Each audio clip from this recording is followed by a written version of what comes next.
Welcome to Morganable, where we serve you with authentic news, stories, documentaries, updates, and modern-style insights on our society and the larger world, and more importantly, about places that fall under the radar of the mainstream media machinery.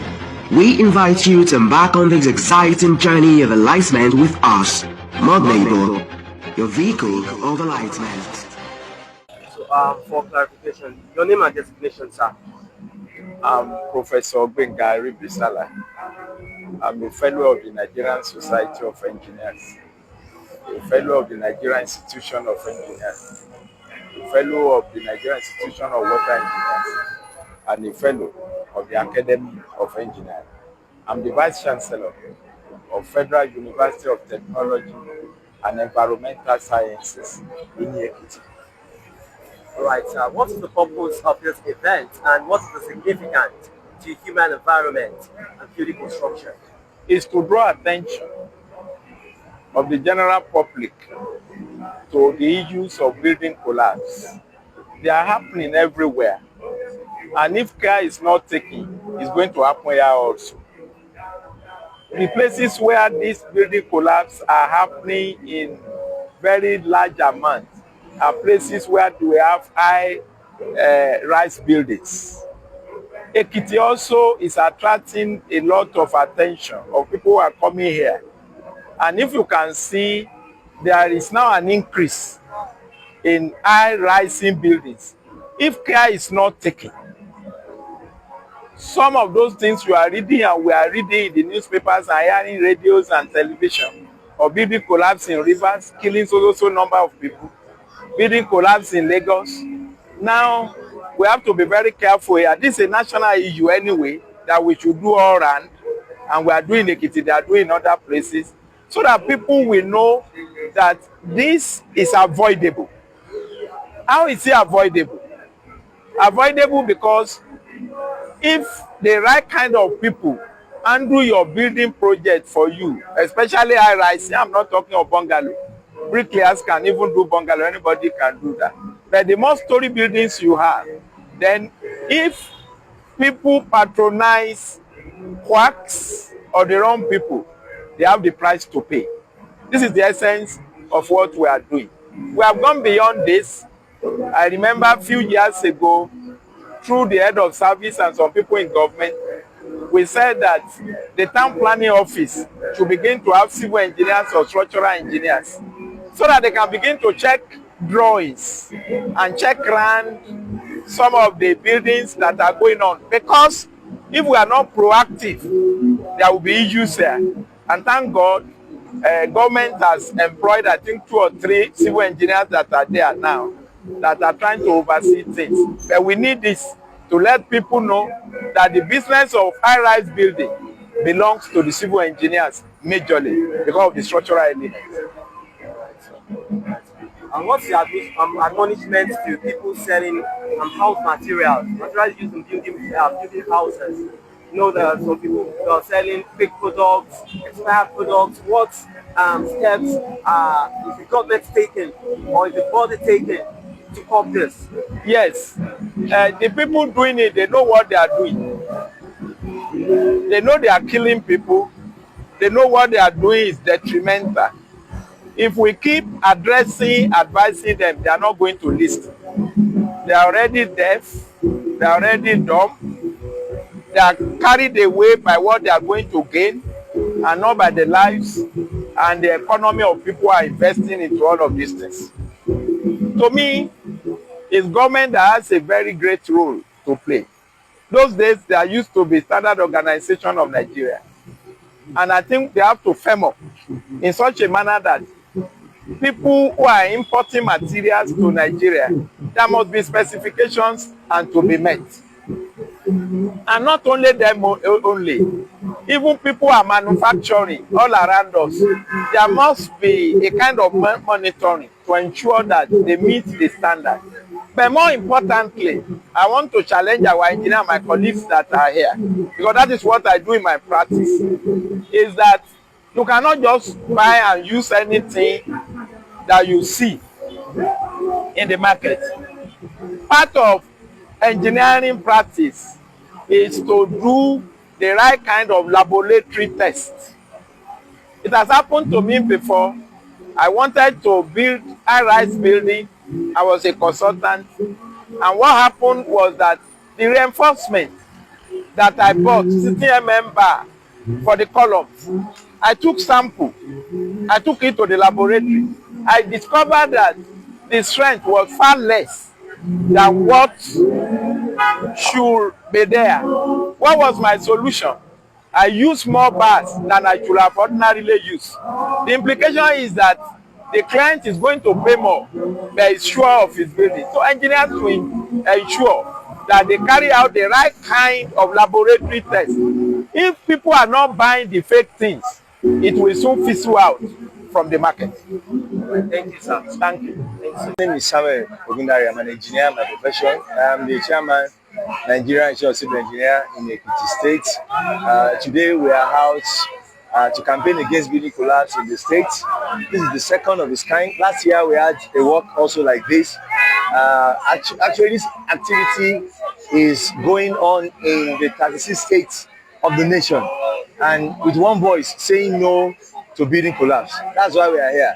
And we believe that aside this activity, other activities that we have lined up to still intensify the efforts at campaigning against building collapse. We have public works, public discussion that will be coming up very soon. We also used to have a monthly program, we call it troubleshooting, whereby we discuss all these challenges so that people in the society will hear more about building collapse and avoid it. And again, we notice that recently some quacks are actually being patronized, and this is having a very adverse effect on the construction works in the state. And that's why we are going out, not only in Ekiti anyway, all over the country to campaign against this quackery. Let's give the professional the space to do the job so that someone that understands what he or she is doing and also has a number and a license will actually do this job as expected, rather than having quacks handling our project here. Last year we had like 4 cases of building collapse in Ekiti State, and it's not gladdening to hear. That's why we are doing this work to campaign against building collapse. Point surveyors actually manage the aspect of quantity and analysis of materials that will be used for constructions, while civil engineers are the professions that design for stability and durability. They are the ones that tell you the kind of reinforcement you're going to use, the spacing of your reinforcement, the mix ratio for your cement and concrete, again to ensure stability, structural stability. But QS actually do more of quantification. What's going to be the number of blocks you're going to use? How many concrete do you need to put here? What's the tonnage of reinforcement you're going to use? Is an aspect. It's actually the work of the entire. It's like a body really working together to ensure that we achieve the best in our construction. Can one stand for the other? No, they cannot stand for the other because each of them has their own space in the system. For example, if you're going to build a structure, you need an architect to do your first, layout, first work for you with regards to the design. And the structural engineer will now go into the work that will be done by an architect to provide stability to that structure. An architect will just do more of an AutoCAD work, system design, but a civil engineer will now go an extra mile to look at, how do we ensure that this system design is actually sustained, is durable, and is put on a very strong foundation such that wind loads, all of that loads that will come on it will not destroy or damage that particular structure. Engineer Dr. Omolade Regina Olulope, the head of department, Civil Engineering Department, Federal Polytechnic, Ado-Ekiti. The work against building collapse in Ekiti State that has been taken by the Nigerian Institution of Civil Engineers today is a very wonderful one. It's highly educating. I'm sure the populace have been well informed about the necessity of involving professional civil engineers in their infrastructure and structural works, because the certainly is terrible to gather money, build houses, raise up structures, only to discover them, collapsing or even wasting lives. Is absurd, and we can actually overcome it if our people will, give their works to professionals, people that are competent. All these people in the Nigerian Institution of Civil Engineers, they've been well trained. They've gone through the universities and the polytechnics. They've acquired the required knowledge necessary to raise up structures that will stand the test of time and give us quality and durability. So it's a good one to let the populace know, to let the community know that civil engineers are different from quacks. People should not, because of, like Yoruba says, Kenya Otori millions, Kenya Otori 2 naira, wasting millions and lives, and you are we good? Thank you. The token you give to civil engineers for their consultancy, for their design cannot be compared to what you lose when your structure comes down. So it's a very good one. I'm highly impressed, with the institution. Nice having taken this work today. This type of work should continue because, we in this part of the world, we Africans, we need to hear things over and over again. So I will encourage that it continues.